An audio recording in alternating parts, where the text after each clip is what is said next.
give honor to God, who's head of my life, and Pastor Duke, that allowed me to speak today, and the youth for the job they did today. Amen. Amen.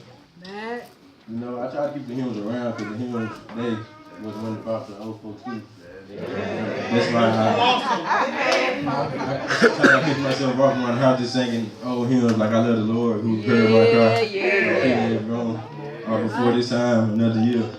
Come on now. Maybe daddy, y'all. Yes, sir. I ain't gonna sing one today, though. Okay, we're gonna be coming from the book of Genesis today. The 6th chapter. And the 5th verse. Genesis, the 6th chapter. And the 5th verse. That's the first book of the Bible. If you guys say amen. Amen. We're going to read all the way down to the 11th verse. The 5th and 11th verse. And God saw that the wickedness of man was great in the earth, and that every imagination of the thoughts of his heart was only evil continually. And it repented the Lord that he had made man on the earth, and it grieved him at his heart. And the Lord said, I will destroy man, whom I have created from the face of this earth, both man and the beast, and the creeping thing, and the flowers of the air. For it repents to me that I have made them. But Noah found grace in the eyes of the Lord. These are the generations of Noah. Noah was a just man and perfect in his generation. And Noah walked with God. And Noah begot 3 sons, Shem, Ham, and Joshaphat. The earth also was corrupted before God, and the earth was filled with violence. Let's go down to verse 14. And God looked up on the earth, and behold, it was corrupt, for all flesh had corrupted his way upon the earth. And God said unto Noah, the end of all flesh is come before me, for the earth is filled with violence through them, and behold, I will destroy them with the earth. Verse 14, make thee an ark of gopher wood, room shall thou make in the ark, and shall pitch it within and without with pitch. And our title today will be, how about this? Let's hug your neighbor and tell them, neighbor, don't drown. Don't drown. Keep on building. Keep on building. All right. All right.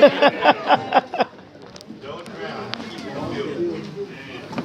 See, Noah, he was one of the greatest men in the Bible. He is a life reference to Noah was a man who stood for God no matter what was going on. He stood for God when the world was full of wickedness. Noah stood strong. St. Paul, the Lord sent me here to tell you, it's time to be like Noah and don't drown. Keep on building. Amen. In the days, Jesus said in Luke 17, 26 and 27, just as it was in the days of Noah, so also will it be in the days of the Son of Man. Amen. People were eating, drinking, marrying, and being given in marriage up to the day Noah entered the ark. Then the flood came and destroyed them all. See, these would be the most wicked and spiritually careless days ever. The days of Noah that Jesus referred to were not the days before the rapture, but the days preceding his second coming. Think of how evil and careless this world will become after the rapture. We are in the days leading up to those, and many Christians are getting caught up in it. Noah was a just man, perfect in his generation, and walking with God. Signs of last days, hearts of many will go cold. Evil men and solutions will become worse, and it will be dangerous times. We are encouraged by Noah to live a godly life in an ungodly world. We live in a time today where it's unnatural to strive to live a godly life. It's like we get praised to live in sin, but get knocked down for living a godly life. Come on now. We as young people, and even the older people, have to realize that God commands us to do stuff. It not only benefits him, but it also benefits us. Amen. Let's take a look at what was going on in those time. And what is going on now? they base their relationship off of lust, just like we do today. Have mercy, Lord. We don't really try to get to know a person. We think we know them, but we really don't know them. And half the time, we do know them, but our minds are so lustful that we're blinded by it. That's why the Bible encourages us to flee from fornication, meaning sex before marriage.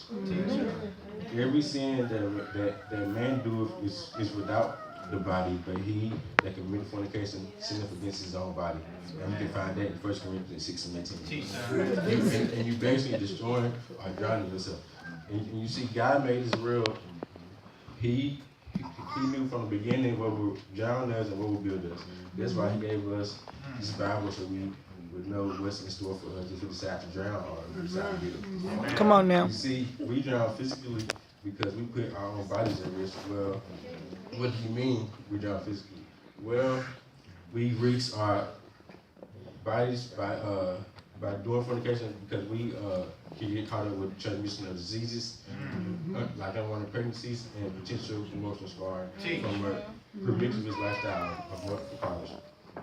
Statistics says that more than half of all people will have an STD or an STI at some point in their lifetime.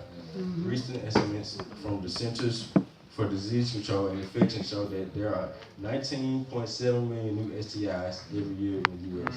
In 2008, there were an estimated of 110 million widespread STIs among women and men in the U.S. Of these, more than 20%, which is 22.1 million, were among women and men aged 15 to 24 years old.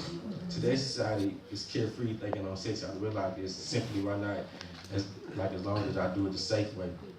But I stop by to tell you, even the safest way can result in unintended pregnancies, and this can lead to the tragic decision to end the unborn child's life through abortion, something that woman will do for the rest of their life. And if the couple decides to go ahead with the pregnancy, children of unmarried parents are often liable to a host of physical and emotional problems. Children born to women who did not intend to get pregnant have been found